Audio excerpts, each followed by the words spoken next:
Hello everyone, I'm Attorney Heidi and welcome once again to Our Talks. I'm here to answer your questions about the animal welfare laws and also talk about situations where animals matter. Ang tanong ng bayan, ano po ang thoughts nyo doon sa cat na nasa Mount Pulag? Ang pusa na tinutukoy sa tanong ay kilala sa tawag na pugal. Siya nga daw po ay isang pusa na madalas makita sa trail ng mga hiker sa Mount Pulag at paminsan-minsan ay sumasama o sumasabay din daw sa mga hikers. Nabigyan pa nga siya ng nickname na Fur Fairy at Tour Guide Cat dahil sa pagiging maamo nito at nakakatuwang interactions niya sa mga hikers. Ang cute, di po ba? But wait, ano nga ba ang naging issue dito? Apparently, the DENR removed the cat from the trail and was sent to an abductor. Tama po ba ito? Para mas maintindihan po natin, ang mga domestic cats ay kasama sa mga invasive species ayon sa the International Union for Conservation of Nature or IUCN. Ito ay dahil sa natural instinct nito at kakayanan nila na mag-hunt ng mga native species pati na rin ang wildlife. Kasama na nga dito ang Mount Pulag. Sila nga po ay mga nabibilang sa mga tinatawag nating predators.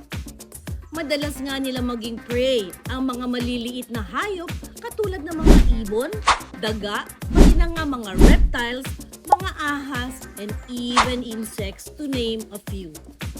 Malaki nga ang impact ng mga cats sa environment at biodiversity at maraming mga study ang sumusuporta dito.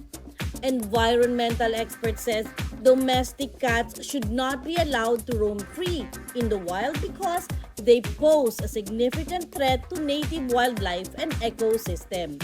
Hindi nga rin tayo nakakasiguro sa mga kaligtasan nila mula sa malalaking wildlife at predators din kung pababayaan natin silang paggala-gala sa wild. At syempre pa, baka sila rin ay ma-expose sa sakit at pwedeng sila rin ang magdala ng sakit sa wild. Oh, hindi ibig sabihin ito ay kalaban natin ang mga pusa ha? At hindi rin dahil sila ay natural predators ay dapat silang saktan o patayin kung makikita natin sila sa mga trails or bundok. Instead, dapat ay ipagbigay alam natin ito sa mga kinauukulan katulad ng DENR o mga wildlife groups na mapasiguro ang kaligtasan nila at mapanatili ang proteksyon ng mga native wildlife sa ating mga protected areas. Kaya naman, natutuwa nga tayo na na-adopt na pala si Pugal. Sa ngayon, si Pugal ay ligtas nang naibaba sa Mount Pulag at nasa piling na nga siya ng kanyang adoptive family. We would like to remind everyone to be responsible pet owners.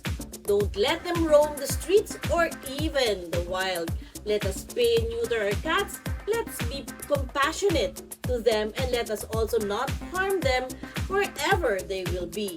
If you have questions about animal welfare, animal situations, and even cases, i-comment nyo lang yan at sasagutin po natin sa mga susunod pa nating mga episodes.